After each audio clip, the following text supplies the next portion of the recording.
Ghazipur UP cabinet मंत्री ओम प्रकाश राजभर ने बयान देते हुए सपा पर जमकर निशाना साधा है। उन्होंने कहा कि पीडीए का फुल फॉर्म परिवार डेवलपमेंट अथॉरिटी है। ओपी राजभर ने मीडिया के सवालों का जवाब देते हुए कहा कि अमेठी कांड प्रेम प्रपंच का मामला है, इसमें लॉ एंड ऑर्डर का सवाल कहाँ है। राजभर ने कहा कि मुसलमान भोरा भर कर वोट देते हैं, जबकि सरकार बनने के बाद उसे खाली झोला थमा दिया जाता है। राजभर ने नसरुल्लाह की मौत के बाद यूपी में उसके समर्थन ने रैलियों पर कहा कि कोई भी कानून को हाथ में लेगा, आतंकवादी गतिविधियों में लिप्त होगा, उसके साथ वही सलूक होगा जो कानून कहता है। ओपी राजभर ने कहा कि सुबह सपा यूपी विधानसभा उपचुनाव नहीं लड़ेगी। ओपी राजभर ने कहा कि हम सभी 10 सीटों पर एनडीए प्रत्याशी को जिताने का काम करेंगे। अज़ाल अंसारी के विवादित बयान पर बोलते हुए ओपी राजभर ने कहा कि बयान दे देकर वे लोग व्याकुल भारत की तरह हैं। अब 20 साल लगातार ये लोग सिर्फ डमरू बजाएंगे। गाजीपुर के लंका मैदान में सुबह सपा की रैली को संबोधित करने पहुंचेंगे। बनारस की तस्वीर को लाइक करें, सब्सक्राइब करें, शेयर करें।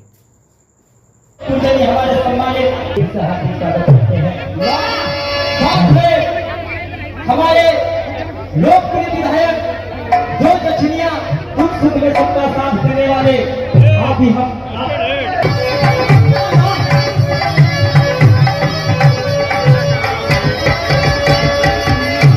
महारैली के माध्यम से अपने लोगों को क्या संदेश देंगे? कि जो प्रदेश और केंद्र सरकार की योजनाएं हैं, उन योजनाओं की लोगों को जानकारी दे रहे हैं कि उन योजनाओं का लाभ आप लीजिए। आप एप्लीकेशन बनाइए, हमको दीजिए, उस योजना हम आपके घर तक पहुंचाएं। ये उद्देश्य लेकर के हम उत्तर प्रदेश के 75 जिले में गरीब, कमजोर, पिछड़े, दलित, वंचित, शोषित को हम समझा रहे हैं कि जब तक आप आगे आओगे नहीं तो योजनाओं का लाभ आप ले नहीं पाओगे। तो इसी उद्देश्य से ये कार्यक्रम पूरे 75 जिले में हम लोग चला रहे हैं। क्या रिस्पांस मिल रहा है? अब आपके सामने है। आप पिछड़े दलितों की बात करते हैं, जबकि एक पार्टी के द्वारा पीडीए भी चलाया जा रहा है। पीडीए का फुल फॉर्म आप लोग पूछिएगा, परिवार डेवलपमेंट अथॉरिटी उसका नाम है। इस नाते की जब सरकार बनती है तो बोरा का बोरा वोट मुसलमान देता है, सरकार बनने के बाद उसको खाली झोरा थमा दिया जाता है कि तुम एमएलए बन सकते हो, एमपी बन सकते हो, लेकिन तुम समाज के बच्चों को, बेटियों को सिपाही, दरोगा, बाबू, चपरासी, तहसीलदार बनाने के लिए अपने मुखिया के सामने लड़ नहीं सकते। यही पीडीए का मतलब है। राजभर जी, इस पूरे प्रदेश में कानून व्यवस्था की बात की जा रही है, लेकिन अमेठी में जो पिछले कल हुआ है, एक ही परिवार के 4 दलितों की हत्या की गई है। क्या लगता है कानून व्यवस्था कितने बेहतर तरीके से काम कर रहा है? आप उसको जान लीजिए, वो प्रेम प्रपंच का मामला है, उससे कौन सा कानून, लॉ एंड ऑर्डर। और सबसे मजे की बात कि आप देख रहे हैं जो भी घटनाएं सामने आ रही हैं, चाहे फैजाबाद रेप का मामला हो, चाहे मऊ रेप का मामला हो, चाहे कन्नौज रेप का मामला हो, चाहे कुशीनगर नकली नोट बरामद का मामला हो, हर जगह तो समाजवादी पार्टियां के लोग आ रहे हैं। ऐसा क्यों है? अभी एक पूर्व विधायक और एक उनके भाई, वो भी रेप के मामले में फंसे हुए हैं कल का।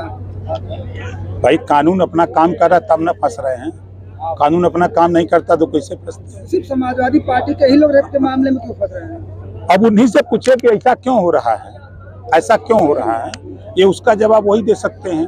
हम लोग तो कानून के दायरे में काम कर रहे हैं, जांच हो रही है, जांच में जो पकड़ा जा रहा है उसके खिलाफ कार्रवाई हो रही है।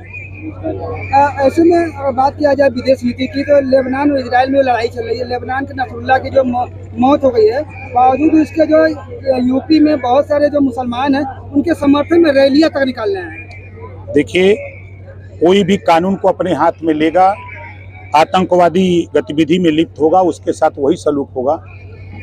जो कानून कहता है, कानून के दायरे में कार्रवाई होगी। मंत्री जी, चुनाव होने जा रहा है ये उत्तर प्रदेश में, इसमें आपकी पार्टी कहाँ तक काम कर रही है? हमारी पार्टी चुनाव नहीं लड़ेगी, 10 सीट पर हम लोग काम कर रहे हैं। हम चाहे वो मिर्जापुर की बात हो, चाहे अयोध्या की बात हो, चाहे अम्बेडकर नगर हो, चाहे अलीगढ़ हो, चाहे आपके संभल हो, चाहे गाजियाबाद हो, 10 सीट पर हम कार्यक्रम अपनी पार्टी का खुद संगठन धरातल पे हम लोग बना रहे हैं। जो भी उम्मीदवार एनडीए गठबंधन से आएगा वो उसको जिताने का काम हम लोग करेंगे। एक चर्चा चल रही है कि आरक्षण में जो वर्गीकरण की बात की जा रही है, आने वाले समय में फिर से जो है उसी को मुद्दा बनाया जाएगा और आरक्षण में वर्गीकरण कर दिया जाएगा। 22 साल से हम कह रहे हैं ना ये बात। देखिए, रोहिणी आयोग का गठन हुआ दिल्ली में माननीय प्रधानमंत्री जी के नेतृत्व में, रिपोर्ट तैयार हो गई, उसकी समीक्षा भी हो गई, अब उसको लागू करने की तैयारी हो रही है। पिछली बार आपने देखा प्रदेश में सामाजिक न्याय समिति 27% आरक्षण को बांट करके 7, 9, 11 7% पिछड़ा, 9% अति पिछड़ा, 11% सर्वाधिक पिछड़ा। उस काम को भी हमने राघवेंद्र सिंह जी के नेतृत्व में रिपोर्ट तैयार भी करा दी, तो उसको लागू करने की तरफ अब हम लोग बढ़ रहे हैं। नेताजी, इन दिनों जो सनातन धर्म और हिंदू धर्म को लेकर लगातार जो राजनीति चल रही है और कहीं न कहीं सनातन और हिंदू धर्म को नीचे दिखाने की बात कही जा रही है। अपने सांसद जी का भी कुछ इसी तरह का मामला था। देखिए, हम लोग काम कर रहे हैं। अभी 2 अक्टूबर गांधी जयंती के दिन आपने देखा कि पूरे देश में प्रधानमंत्री जी के जन्मदिन 17 सितंबर से लेके 2 अक्टूबर तक हम लोगों ने सफाई अभियान, जो गांधी जी का सपना था कि राजनीतिक भागीदारी तो मिल गई, लेकिन स्वच्छ भारत और विकसित भारत और ग्राम स्वराज स्थापित हो, गांव का राज हो, उसके लिए हम लोग काम कर रहे हैं। ये बयान दे दे करके व्याकुल भारत की तरह हैं ये लोग कि जल्दी सत्ता मिल जाए, हम क्या बोल दें कि जनता हमारे संगे आ जाए। 20 साल लगातार, 20 साल तक ये लोग अब डमरू बजावें। नेताजी, बिहार और गुजरात में शराबबंदी है। आप भी अपने मंचों से कई बार जो है शराबबंदी की बात कर चुके हैं। आपके अरविंद राजभर जी ने आज इस बात को उठाया है। तो क्या लगता है कि ओम प्रकाश राजभर शराबबंदी की बात को जो है मंत्रिमंडल में या केंद्र सरकार तक उठाएंगे? ये हम कानून बनवाने की तैयारी में हैं। 33% आरक्षण महिलाओं को दिया जा रहा है। इसी उद्देश्य से दिया जा रहा है कि चलो सदन में 403 में 1/3, 543 में 1/3 महिलाएं जीत के जाएंगी तो अपनी लड़ाई खुद लड़ेंगी। हम अगर नहीं लड़ने में कमजोर हैं तो इनको वहां पहुंचा करके, मोदी जी की सोच है कि ये खुद सदन में आवे, ये अपनी लड़ाई जो जिस चीजों को लेकर पीड़ित हैं उसका कानून यहाँ बना करके वो खुद आगे आकर के कानून बनाए। यानी कि शराबबंदी के पक्ष में है आप भी? हम तो हमेशा 22 साल से लड़ते आए हैं।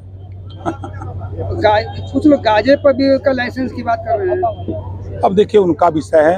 हम स्वच्छता की बात करते हैं, स्वच्छ भारत की बात करते हैं, हम विकसित भारत की तरफ जाना चाहते हैं।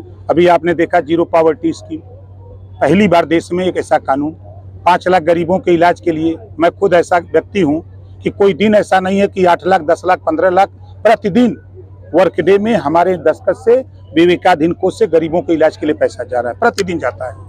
मंत्री जी, अभी जो इजराइल में लड़ाई चल रही है, अभी आपके विधानसभा क्षेत्र का मजदूर गए हैं, वहाँ पे कुछ जखनिया विधानसभा के मजदूर गए हैं, उसका क्या लग रहा है? उसके बारे में कुछ अपडेट है? क्या जानकारी है कि किस तरह की सुविधाएं मिल रही है? एक पत्र मिला हमको, उस पत्र को हमने दिल्ली बात किया कि इस तरह के लोग फंसे हुए हैं, तो उनका डिटेल इकट्ठा किया जा रहा है। उनको सुरक्षित वहां से वापस भारत लाने की तैयारी हो रही है। परिवार वालों से कुछ बात हुई आपकी? नहीं, परिवार से हमारी कोई बात नहीं। किसी ने पत्र मुझे दिया था, उसी पत्र पे मैंने कार्रवाई